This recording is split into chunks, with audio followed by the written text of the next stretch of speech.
Boa noite, você vai ver no Brasil TV de hoje. A polícia prende mais 2 suspeitos pelo ataque a agências bancárias em Araçatuba, no interior de São Paulo. Uma operação mira fraudes de licitações da Universidade Federal Rural da Amazônia. Marcelo, um servidor é suspeito de utilizar o cargo para conseguir vantagens financeiras. Daqui a pouco eu volto com todas as informações aqui no Brasil TV. Começam em São Paulo os testes da Butanvac, a vacina brasileira desenvolvida pelo Butantan. Marcelo, voluntários vieram de Minas Gerais até o município de Ribeirão Preto para participarem dos testes da vacina da Butanvac. Daqui a pouco eu volto com mais informações no Brasil TV. A Fiocruz anuncia a suspensão da entrega de vacinas por 2 semanas. Marcelo, o motivo da interrupção é o atraso na entrega do componente farmacêutico fundamental para a produção da vacina. Já eu volto com todos os detalhes aqui no Brasil TV. Hoje é sexta-feira, 3 de setembro, o Brasil TV já está no ar.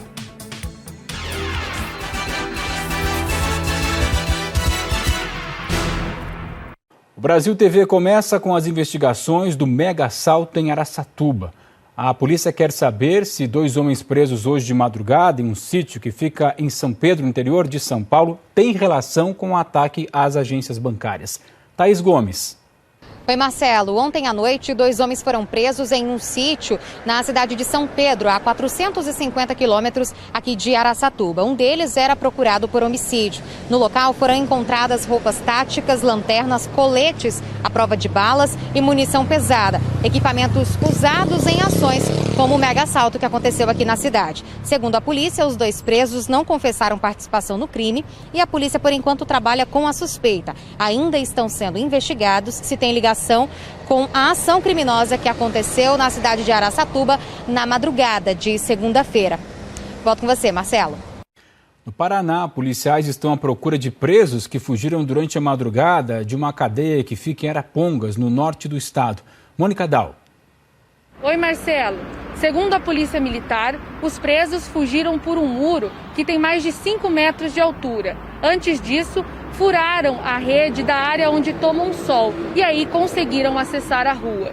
Imagens da câmera de segurança mostram momentos antes da fuga, quando, segundo a Polícia Militar, pessoas arremessaram objetos para facilitar essa fuga.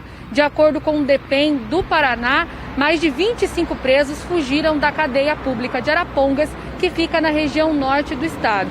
Até agora, 6 foram capturados.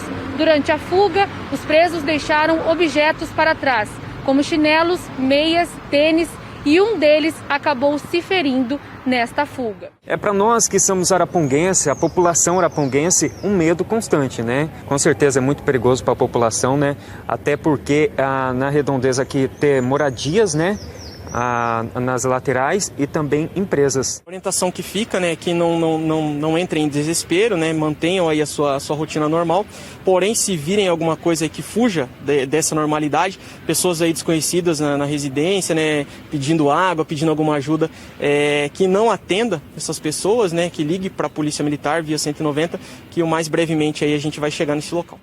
Polícias da região norte do estado agora procuram por mais presos que fugiram da cadeia. Marcelo Cosme. No Pará, a Polícia Federal fez uma operação para investigar fraudes em licitações da Universidade Federal Rural da Amazônia. Tila Lima. Oi, Marcelo. Segundo as investigações, um servidor é suspeito de utilizar o cargo para conseguir vantagens financeiras. Ele cobrava 3% do valor dos contratos de licitação para liberar recursos destinados à execução de obras de engenharia na universidade. Os policiais cumpriram 2 mandados de busca e apreensão hoje de manhã e as investigações continuam. A Polícia Federal investiga a participação de outros servidores no esquema. E caso seja confirmada, os responsáveis podem ser condenados a até 12 anos de prisão. Marcelo. Nós tentamos contato com a UFRA, mas ainda não tivemos retorno. E a gente fala agora da vacinação contra a Covid. Em Porto Velho, depois de uma queda de energia, moradores foram vacinados mesmo no escuro. Matheus Gama. Oi, Marcelo. Faltou luz aqui em Porto Velho durante a vacinação contra a Covid-19 nesta quinta-feira, aqui na Escola Estadual Capitão Cláudio Manuel da Costa, em Porto Velho.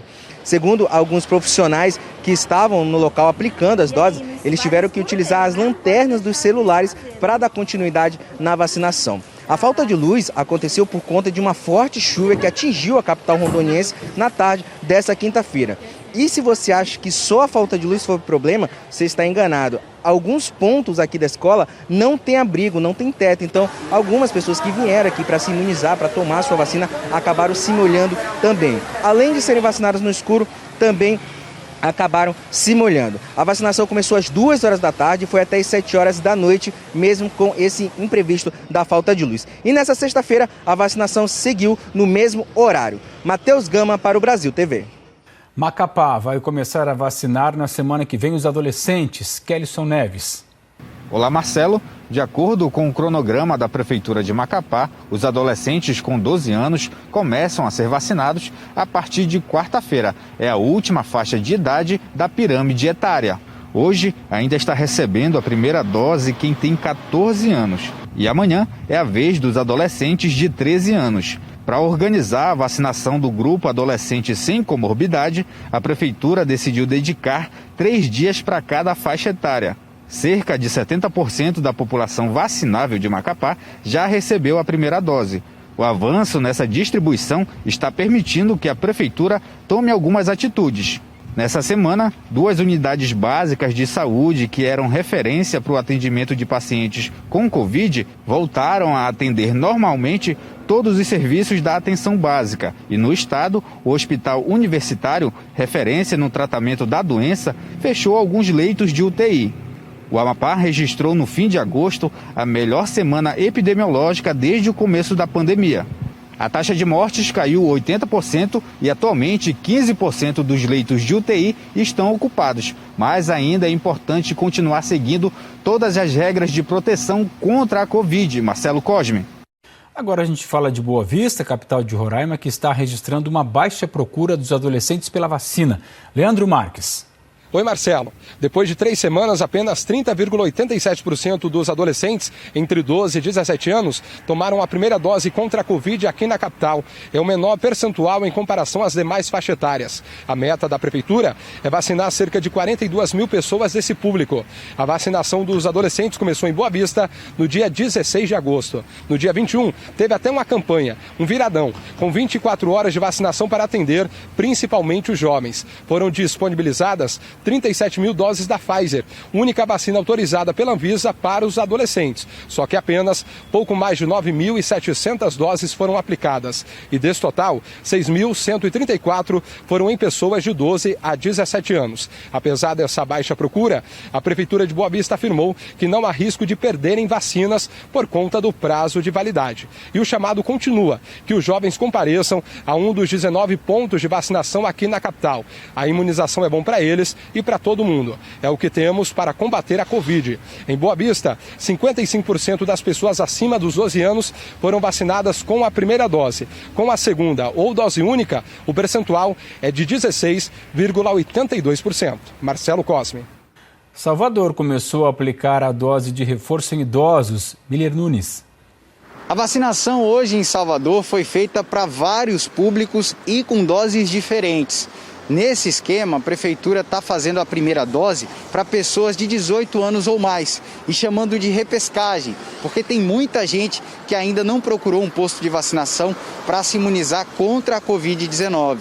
Teve também a aplicação da segunda dose da Pfizer, da Coronavac e da Oxford. Para as pessoas que ainda não completaram o esquema vacinal, elas podiam, inclusive, adiantar esse processo. Quem tinha aí a data prevista de receber essas doses até o dia 10 de setembro, pôde adiantar hoje.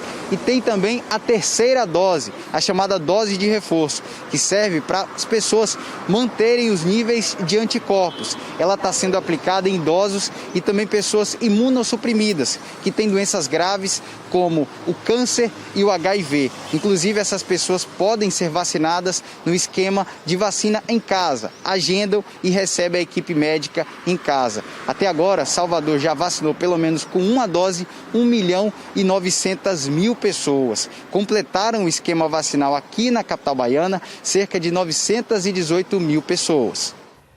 E a cidade do Rio de Janeiro, hein? Ainda está sem previsão de retomar a vacinação dos adolescentes. Pelo menos a segunda dose para quem tomou a Coronavac volta a ser aplicada amanhã. Fernanda Ruvená. Oi, Marcelo. A Prefeitura do Rio garante que, a partir de amanhã, quem está com a segunda dose de Coronavac atrasada poderá ir aos postos. O anúncio foi feito durante a divulgação de mais um boletim epidemiológico. Hoje, o município recebeu um novo lote, com 390 mil doses. Segundo a Secretaria Municipal de Saúde, a remessa garante a segunda aplicação nos próximos dias. A Prefeitura também espera retomar a repescagem de adultos a partir de 18 anos na segunda-feira. Mas tudo vai depender da movimentação nos postos amanhã. A Secretaria de Saúde também informou que vai receber hoje um novo lote de vacinas da Pfizer, mas elas também vão ficar reservadas para a aplicação da segunda dose e que, por enquanto, a vacinação de adolescentes no Rio continua suspensa. O Rio tem hoje mais da metade da população adulta vacinada com as duas doses ou com a vacina de dose única. Os reflexos positivos do avanço na imunização aparecem no levantamento dessa semana. A capital teve uma redução de 10% no número de pessoas internadas em relação à semana passada. E a fila de espera por leitos está zerada. Dados do boletim epidemiológico também mostram que houve uma redução de 40% de pessoas com a segunda dose atrasada e que a queda começou quando a Prefeitura anunciou que passará a exigir o comprovante de vacinação em locais de uso coletivo. 7 pessoas que tentaram fraudar o comprovante de vacinação foram identificadas. Elas foram aos postos, pegaram a caderneta e saíram sem se vacinar. A cidade continua com risco alto de contágio, principalmente com a variante Delta, que foi encontrada em 85,7% das amostras analisadas no mês de agosto. Adultos entre 20 e 59 anos têm sido os mais infectados. Eu volto com você, Marcelo. No interior de São Paulo, o número de pessoas que não voltaram para tomar a segunda dose da vacina contra a Covid já chega a mais de 40 mil, isso apenas na região de Itapetininga. Karina Rica. Aqui no interior de São Paulo, nas regiões de Sorocaba e Itapetininga, o número de faltosos para a segunda dose da vacina contra a Covid-19 está alto. Só na regional de Sorocaba, mais de 40 mil pessoas não retornaram para essa dose de reforço. Entre as 17 diretorias regionais de saúde, Sorocaba é a segunda com maior número de faltosos. Já aqui na cidade de Itapetininga, quase 5 mil pessoas não voltaram para essa segunda dose. Em Tatuí, 2.298 pessoas. Já na cidade de Itapeva, 3.986 faltosos entre as doses da Coronavac e da AstraZeneca. Vale lembrar que é importante completar esse ciclo vacinal, tomar a segunda dose, só assim estaremos completamente imunizados. Ainda mais agora, né, gente? Com os casos da variante Delta surgindo, aumentando. Na região de Sorocaba já foram confirmados casos e aqui em Itapetininga confirmamos essa semana o primeiro caso da variante Delta. Uma mulher de 32 anos que não tinha tomado as doses da vacina. Então fique atento ao calendário aí da sua cidade. Karina Rica para o Brasil TV. Olha essa informação. A Fiocruz, que fabrica a vacina contra a Covid da AstraZeneca, anunciou que vai suspender as entregas dos imunizantes nas próximas 2 semanas. A Flávia Januzzi é quem explica o motivo para a gente. Oi, Marcelo. Essa é a primeira vez desde o início da produção no Brasil que a Fiocruz faz um anúncio desse tipo, né? Isso quer dizer que pode faltar vacina para quem ainda vai tomar a segunda dose. Teve atraso na entrega do IFA, que é aquele componente fundamental para a produção da vacina. O IFA é importado da China, então teve atraso. Agora, a grande questão é que não se produz vacina de uma hora para outra. Isso, em média, leva 3 semanas. A Fiocruz garante que, mesmo assim, vai conseguir entregar ainda esse mês 15 milhões de doses. As próximas entregas estão programadas para a semana do dia 13 a 17 de setembro, mas até lá pode faltar vacina para quem está com a segunda dose pendente. A Fiocruz divulgou também que fechou o mês de agosto com a menor quantidade de vacinas produzidas desde o início da fabricação aqui no Brasil em março. Pela previsão original, a Fiocruz já deveria estar produzindo imunizantes com IFA 100% brasileiro. Eles fizeram um anúncio em julho, depois passaram para outubro e agora estão dizendo em novembro e dezembro. A questão é que a Fundação ainda não conseguiu pôr isso em prática e o benefício que isso traria, claro, a autossuficiência e a produção contínua de imunizantes, sem o Brasil ter que depender da importação chinesa. Voltamos com você, Marcelo. Olha, enquanto isso, começaram em Ribeirão Preto, São Paulo, os testes da Butanvac, que é a vacina brasileira desenvolvida pelo Instituto Butantan. O Gustavo Oliva acompanhou. Olá, Marcelo. 60 voluntários vieram de Guaxupé, no sul de Minas, até o município de Ribeirão Preto, no interior paulista, para participarem dos testes da vacina Butanvac. A Anvisa autorizou que os voluntários recebam a dose da Butanvac ou da Coronavac, então hoje ninguém recebeu placebo. No início da semana, estes voluntários passaram por uma triagem com exames clínicos e de coletas de exames de sangue. Na triagem foram procurados voluntários que não tiveram Covid e não tomaram nenhuma vacina contra a Covid-19. E não receberam também nenhuma outra vacina nos últimos 28 dias. Depois disso, a pesquisa ainda vai ter as etapas B e C, que vão avaliar a resposta imune e envolve mais de 5.000 voluntários. A partir daí será feita a comparação entre o desempenho da nova vacina do Butantan e outros imunizantes.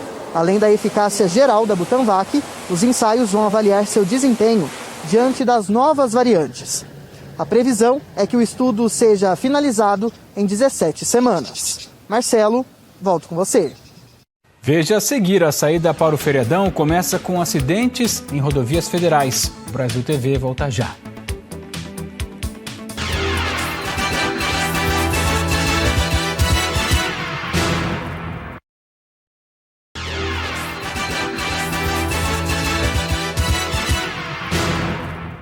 O Brasil TV está de volta com uma notícia muito triste. Morreu em São Paulo o ator Sérgio Manberti aos 82 anos. Ele estava internado em um hospital em São Paulo, teve falência múltipla dos órgãos. Victor Ferreira. O corpo do ator Sérgio Manberti foi enterrado nesta tarde em São Paulo, depois de um velório fechado para familiares e amigos mais próximos, no Sesc Consolação. O velório aconteceu no palco em que o ator apresentou a peça Réveillon, uma das mais importantes da sua carreira. Sérgio Manberti foi internado para tratar uma infecção pulmonar, não resistiu e acabou morrendo aos 82 anos por falência múltipla dos órgãos. Em julho, ele já havia sido internado por 15 dias, passou por uma UTI para tratar uma pneumonia e teve alta. Dessa vez, a infecção pulmonar foi fatal para Sérgio Manberti.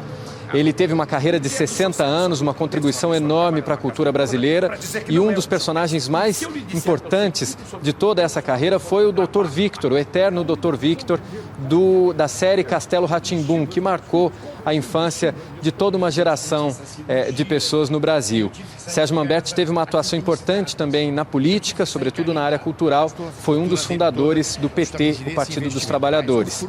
Ele era viúvo, deixa 3 filhos. Marcelo Cosme.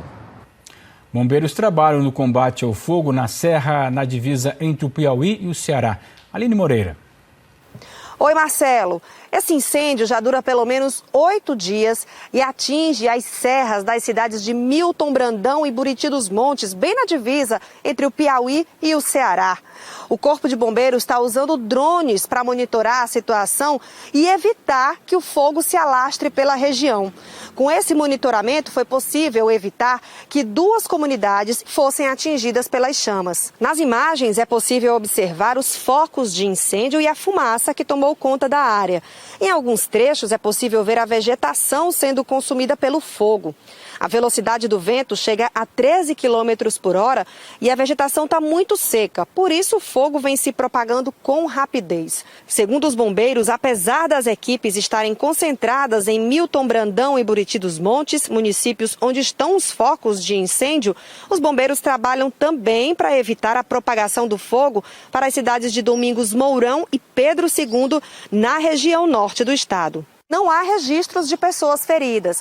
A Secretaria Estadual do Meio Ambiente tem enviado equipes para trabalhar no combate às chamas. Pelo menos 20 pessoas, entre bombeiros e guardas civis, também estão atuando nessa área. Aline Moreira, para o Brasil TV. E hoje foi mais um dia de greve dos rodoviários em Porto Alegre. Josmar Leite. Oi, Marcelo. Pelo segundo dia seguido, teve protesto de rodoviários aqui em Porto Alegre, que são contra a privatização da Companhia Carris, que é a empresa de ônibus municipal, e também contra a extinção da atividade de cobrador na capital gaúcha. Hoje, a manifestação começou por volta de 3h30 da manhã, em frente à garagem da Companhia Carris. Os trabalhadores não impediram a saída dos coletivos, mas fizeram uma caminhada por vias da região central, o que causou lentidão ao trânsito. o Tribunal Regional do Trabalho da 4ª Região havia determinado que os trabalhadores permitissem que pelo menos 65% da frota saísse às ruas durante a greve. A proposta de extinção dos cobradores já foi aprovada pelos vereadores da capital gaúcha e prevê que essa atividade seja extinta ao longo dos próximos 4 anos. Já o projeto de privatização da Carris ainda deve ser analisada e votada. Marcelo Cosme. O Santuário Nacional de Aparecida vai voltar a receber fiéis para celebrações do Dia de Nossa Senhora. Tiago Bezerra. Oi, Marcelo. O Santuário Nacional de Aparecida decidiu que vai ficar aberto em 12 de outubro para receber os romeiros que costumam visitar a Basílica. Mas vão ter algumas restrições. O santuário tem capacidade para 35 mil pessoas, mas vai receber só 2.500 em cada celebração. Além disso, no centro de eventos, que vai poder receber até 4 mil pessoas, também vão ter algumas celebrações para aqueles fiéis que não conseguirem entrar na Basílica. Ao todo vão ser 13 missas no dia da festa da padroeira. No ano passado a Basílica esteve aberta em 12 de outubro para visitação, mas as missas foram só online, pela internet. Só pessoas ligadas à Arquidiocese de Aparecida e a obras de evangelização da Basílica puderam participar pessoalmente. Apesar da volta dos fiéis, outras atividades como passeio ciclístico, procissões, tudo isso continua suspenso para evitar aglomerações. Marcelo. A Polícia Rodoviária Federal intensificou a fiscalização nas rodovias de todo o Brasil por causa do feriado da Independência. O Danilo Girundi conta pra gente, direto de Belo Horizonte. Oi, Marcelo. As polícias rodoviárias estadual e federal já começaram a operação de independência nas estradas mineiras. Motoristas que passarem de carro, caminhão ou ônibus vão encontrar policiais de olho nas infrações mais comuns nessas épocas de feriado. Dirigir alcoolizado, ultrapassagem em local proibido e excesso de velocidade. Agora, quem for de avião vai encontrar um movimento muito maior no Aeroporto Internacional de Belo Horizonte, que fica em Confins. Ano passado, segundo a BH Airport, administradora do terminal, 50 mil pessoas passaram por lá no período do feriado de 7 de setembro. Esse ano a expectativa é que de hoje até a próxima quarta sejam 125 mil pessoas, um crescimento de 150%. Com um movimento maior, mais rigor nos protocolos sanitários. Tem bastante álcool em gel, olho na distância social e também uso de máscara o tempo todo, tanto no saguão quanto no avião. Volto com você, Marcelo. Em Goiás, a saída para o feriado já começou com acidentes nas estradas. Gabriel Garcia. Oi, Marcelo. O movimento já foi intenso nessa sexta-feira aqui na BR-153, saída de Goiânia para São Paulo e também para Caldas Novas, região das Águas Termais, que é bastante movimentada nos feriados. Os agentes da Polícia Rodoviária Federal estão fiscalizando e orientando os motoristas ao longo da rodovia para que eles façam uma viagem segura. A PRF acredita que o aumento do movimento nesse feriado vai ser de 30% em todo o país. O dia já começou com um acidente aqui em Goiás, foi nessa mesma rodovia. 2 caminhões acabaram batendo e pararam na mureta de proteção que divide as pistas.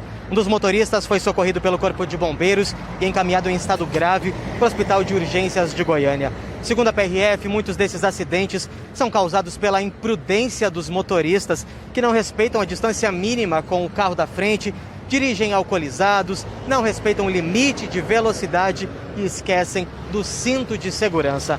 Nesse mesmo feriado, no ano passado, foram registrados 933 acidentes em rodovias federais por todo o país. Mais de 90 pessoas morreram, 39 mortes foram aqui em Goiás. Marcelo, é com você no estúdio. E a gente encerra mostrando o movimento no terminal integrado de Recife, que está aumentando, mas que deve ser 40% menor do que o número registrado em feriados antes do início da pandemia. Quem explica pra gente? Bianca Carvalho. Oi, Marcelo. A expectativa é de 18 mil pessoas circulando aqui pelo terminal integrado de passageiros do Recife, de hoje até quarta-feira. Hoje, saindo para o feriadão e, no máximo, quarta-feira voltando. Quando eu falo 18 mil, estou falando das pessoas que estão saindo daqui para outras cidades, para outros estados e também das pessoas que estão chegando para passar o feriadão aqui. Destinos mais procurados aqui em Pernambuco, Caruaru e Gravatá, no Agreste, e Petrolina, no Sertão. Em relação às viagens interestaduais, aí tem Natal, Fortaleza, Maceió, João Pessoa e Campina Grande. De acordo com a administração daqui do terminal, o movimento está mais fraco do que aquele que foi registrado no feriado de Corpus Christi. E em relação ao movimento de um feriadão como esse, antes da pandemia, aí a queda foi maior, Marcelo, queda de 40%. Todo o protocolo de segurança contra a Covid, o protocolo sanitário, tudo isso está mantido. Então, todo mundo de máscara, mantendo o distanciamento, inclusive a máscara não pode ser retirada em nenhum momento durante a viagem. Tem um posto aqui no TIP, no Terminal Integrado, para testagem em massa das pessoas. Esse posto foi montado pelo governo de Pernambuco e aí é uma opção interessante, né? A pessoa pode chegar, fazer o teste, o resultado sai em 15 minutos. Se tiver ok, negativo, a pessoa viaja tranquila. Se não tiver, é melhor nem viajar. Marcelo Cosme. Se estiver contaminado tem que ficar em casa, né? Guardadinho. O Brasil TV fica por aqui, outras notícias logo mais do Jornal Nacional, 8h30, horário de Brasília. Boa noite, bom fim de semana e se estiver de folga, bom feriado para você.